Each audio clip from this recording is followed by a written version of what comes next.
காதலிக்கு கல்யாணம். இது ஒரு காதல் கதை. கதிர்வேல் பஸ்ஸை விட்டு இறங்கும்போது சூரியன் உச்சியில் காய்ந்து கொண்டிருந்தான். ஹாஸ்டல் ஸ்டாப்பிங் மோரி திட்டத்தின் மீது சாய்ந்து நின்றபடி பீடியை உறிஞ்சிக் கொண்டிருந்த பலராமன் இவனை பார்த்ததும் பீடியை சுண்டிவிட்டு பரபரப்பாய் ஓடி வந்தான். கை நீட்டி ப்ரீப் கேஸை வாங்கி கொண்டவன், தந்தி நேத்தே கிடச்சிருக்குமே என்று கரகரத்தான். சற்று ஒதுங்கி அரசமர நிழலில் நின்று கொண்ட கதிர்வேல் ஆயாசமாய் பெருமூச்செறிந்தான். பணம் புரட்டிட்டு வரணும்ல, அதான் லேட் ஆயிடுச்சு. இயல்பாய் பேசிக்கொண்டிருந்த கதிர்வேல் சந்தேகமாய் பலராமனை பார்த்தான்.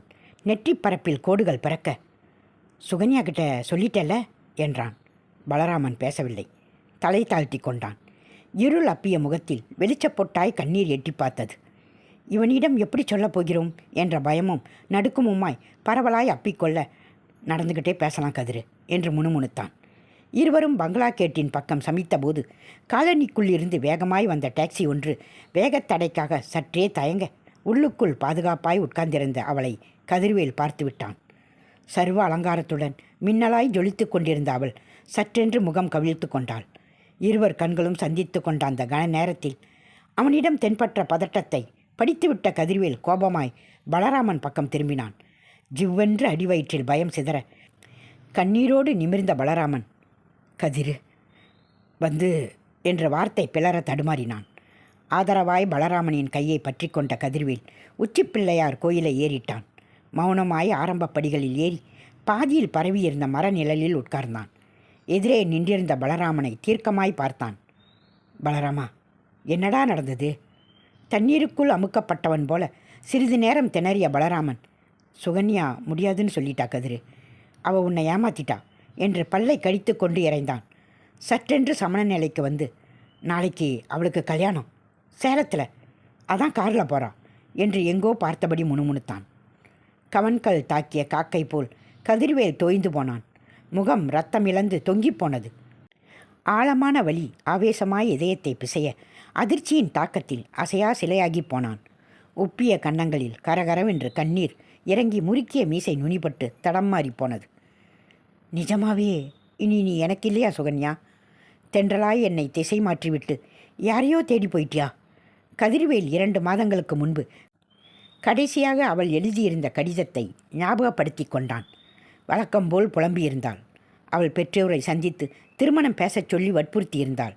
இவனும் வழக்கம் போலவே எனக்கு நல்ல நிலைமை வரும் வரை காத்திருக்கும்படி கெஞ்சியிருந்தான். இனி காத்திருப்பதில் அர்த்தமில்லை, நம் திருமணமும் என் கையில் இல்லை என்று அவள் எழுதியிருந்தது ஒரு சம்பிரதாயமான மிரட்டல் என்றுதான் நினைத்திருந்தான். ஆனால் இப்போது நீண்ட நாட்களாய் அவளிடமிருந்து கடிதமே வரவில்லை. பிறகுதான் கதிர்வேல் ஒரு முடிவுக்கு வந்தான். வீட்டை விட்டு அவளை வரச் சொல்லி எங்காவது கோயிலில் வைத்து தாலி கட்டி விடுவது என்ற முடிவோடு விவரத்தை பலராமனுக்கு எழுதி அவள் சம்மதத்தை கேட்கச் சொல்லியிருந்தான். அப்போது கூட நேரடியாக வந்து அவள் பெற்றோரிடம் பெண் கேட்கும் தைரியம் வராமல் குட்டியாய் ஒரு கோழைத்தனம் அவன் மனதுக்குள் குறுகுறுத்தது. உடனே புறப்பட்டு வரச் சொல்லி பலராமனிடமிருந்து தங்கி வந்ததும் சுகன்யா அவன் முடிவுக்கு சம்மதித்து விட்டாள் என்ற நினைப்போடுதான் பணம் புரட்டி கொண்டு ஒரு திடீர் திருமணத்துக்கு தயாராய் வந்திருந்தான் கதிர்வேல்.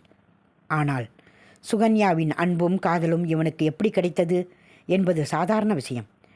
ஆனால் அவளுடைய பிரவேசத்துக்கு பிறகுதான் பொறுப்பில்லாமல் ஊரை சுற்றி கொண்டு உடம்பை வளர்த்து கொண்டிருந்த கதிர்வேல், அடிதடிக்கு அஞ்சாமல் சண்டியாய் சரிந்து கொண்டிருந்த கதிர்வேல், உழைப்பை ஓரம் கட்டும் உருப்படாத உதிரியாய் ஒதுக்கப்பட்ட கதிர்வேல் ஒட்டுமொத்தமாய் உருமாறி வேலை தேடி வெளியூர் போய் இன்று 4 பேர் மதிக்க நடமாடுகிறான் என்பது அசாதாரணமான விஷயம். பெண்களின் அன்பு அசாதாரணங்களை மட்டுமல்ல, சில சமயங்களில் அதிசயங்களை கூட சாதிப்பதுண்டு. ஒருவேளை இந்த திருமணமும் அதில் சேர்த்தியோ? கண்களை அழுத்தமாக துடைத்து கொண்டான் கதிர்வேல். கவலைப்படாத கதிரு, நீ அவளை எந்த அளவுக்கு விரும்புகிறேன்னு எனக்கு தெரியும். இனிமே ஒன்றுமே முடியாதுன்னு அந்த சிரிக்கி சொன்னப்ப என் உடம்பு எப்படி பதறி போச்சு தெரியுமா? உனக்கு கிடைக்காத அவ இன்னொருத்தன் கூட எப்படி வாழ முடியும்? நாளைக்கு அவளோட மாமன் பையன் மாப்பிள்ளையான், இல்லை நீ மாப்பிள்ளையான்னு பார்த்துடுவோம். குஸ்தி கொட்டாயில் சொல்லி நம்ம பசங்களை வர சொல்லியிருக்கேன். இப்படியே சேலத்துக்கு பஸ் ஏறுவோம். அவள் உனக்கு எழுதின கடிதாசு என்கிட்ட கொஞ்சம் இருக்குது, இதோ. பலராமன் இடுப்பு வேஸ்டில் முடித்து வைத்திருந்த கடிதச் சுருளை பதற்றமாய் எடுத்து காட்டினான். மாப்பிள்ளை மூஞ்சில் வெட்டு எறியலாம், அப்புறம் பாரு அவள் கல்யாணத்தை. வக்கரமாய் சிரித்த பலராமனின் கையில் இருந்த கடிதச் சுருளை வாங்கி கொண்டு கொஞ்ச நேரம் இமை கொட்டாமல் பார்த்து கொண்டிருந்தான் கதிர்வேல். பிறகு தன் பிரீப்கேஸை திறந்து அழகாய் அடுக்கி வைத்திருந்த சுகன்யாவின் கையெழுத்து தெரியும் கடிதங்களை கொத்தாக குழந்தை போல் அள்ளினான். உங்ககிட்ட இருக்கிற கடிதாசிகளையும் கொடு, அவள் வண்டவாளத்தை தண்டவாளவாக மாற்றிடுவோம்.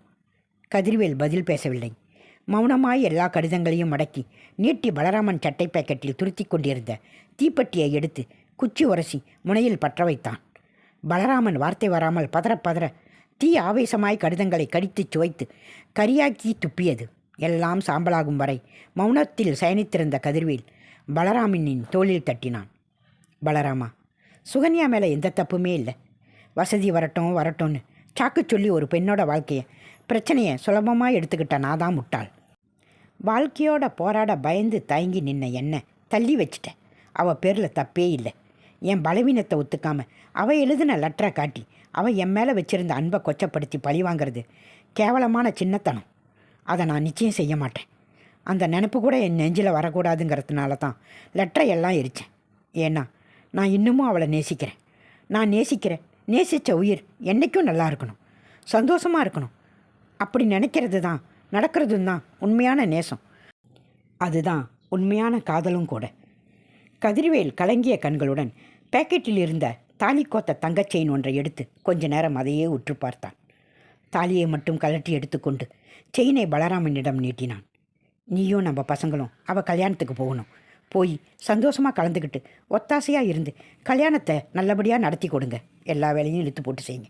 இதை என் அன்பளிப்பா அவளுக்கு மொய்யாக கொடுத்துடுங்க. இதைத்தான் நீங்கள் எனக்கு செய்கிற உண்மையான உதவி. கைகள் நடுங்க செயினை பலராமன் வாங்கி கொண்டான். கண்கள் பனிக்க அவன் கைகளை பற்றி அழுத்திய கதிர்வேல் குனிந்து பிரீஃப்கேஸை எடுத்துக்கொண்டு மெல்ல படிகளில் இறங்கி நடக்கத் தொடங்கினான்.